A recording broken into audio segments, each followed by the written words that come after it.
We've probably watched tournaments and heard the phrase win conditions. Some of us may understand what it means, but how do you identify it and play towards it? So before we can go about identifying a win condition, we need to know what it means. What is a win condition? Basically, we're talking about things like bosses and other things, like lots of things that are done with win conditions, including some bad things. If we look at a definition in the highly esteemed Ryoma dictionary, it is the aspect of the game that, when identified, can be used to push your team towards securing the victory. So let's say it's late game on Cursed Hollow. The bosses on this map are a win condition. This is why you'll see a lot of team fights occur near or around the boss, because both teams simply cannot leave it uncontested. Taking one doesn't mean it's GG, but it has the potential to be. If you simply just ignore pushing with the boss because you wanted a tribute, or just decide not to for whatever reason, then this is what we can call not playing to your win condition. In this clip we've actually had some deaths, so it was the right choice not to push. Not only is it something that is dynamic in game, but win conditions can be laid out before the match has even started. Good players will understand who has the better team fighting tools and may want to avoid as much team fighting as possible and simply play the map. For example, let's say we have an Abathur on your team. As generic as this will sound, your win condition is to get to at least level 10 so that Abathur gets his ultimate evolution heroic in order to even out the numbers. Before 10, you should be aiming to get an XP advantage. So in this case, your game plan and initial win condition is to get to 10 by leading an experience, delaying objectives, and pushing the team fights where possible post 10. After this, you'll have to identify what will secure your victory, and so that's what we'll be going into now. So in terms of identifying a win condition, I've compiled a list that includes most of the things you should think about doing or look out for. Oh, whoops. Don't know how that got there. Here we are. Now don't be afraid, I'm going to go through these one by one, so relax yourself.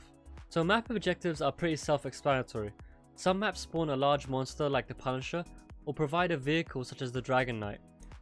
These are your map provided win conditions. If they start to threaten a keep post 10, and you secure kills around the keep, you may just be able to take down the core. Other maps such as Cursed Hollow or Warhead Junction usually end with a team wipe or through a boss push.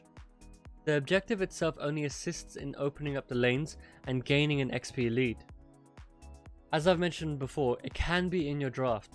You may have been able to completely counter the enemy's draft, and so your win condition may just be to outplay them in as many team fights as possible. If we take a look at one of Grubby's matches in Hero League, he's identified that they cannot win any team fight without the use of their heroics. Okay, I understand that. Twilight Dream is our win condition. He's stating that Malfurion's Twilight Dream is their win condition. Without it, he feels they'll fall over to the enemy's superior comp. Late game bosses on maps that push lanes are a win condition. You should aim to push these if you're at least on an even playing field. Continuing on to the late game, a win condition may be to simply win a team fight and walk to the core and take it down. Tackling that team fight is a different issue entirely, but it's something I've already covered in a no-nonsense guide to team fighting. Sometimes your win condition requires setting up. Similar concept to Abathur, heroes like Butcher require time to collect stacks to complete the quest. Or let's say you are setting up a lane to eventually end on. For example, on Warhead Junction, you have chosen to break down their bot lane structures with nukes to eventually grab the boss and other nukes later. If a match is not going as planned and you are constantly behind, your win condition will be to soak and put pressure in safe locations in order to get on the same talent tier and then secure a team fight.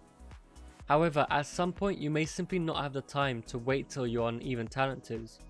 You can identify this by knowing if they are taking an objective or a boss that will be walking straight to your core, or a keep that looks like the wind could bring it down.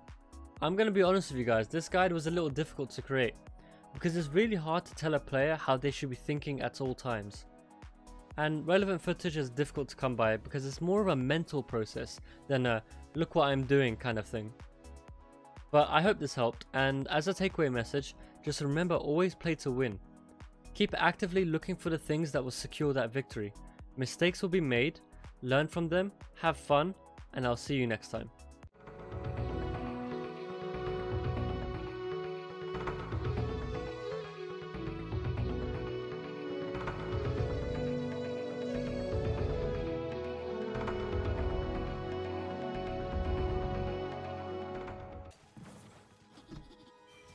I'm a Viking.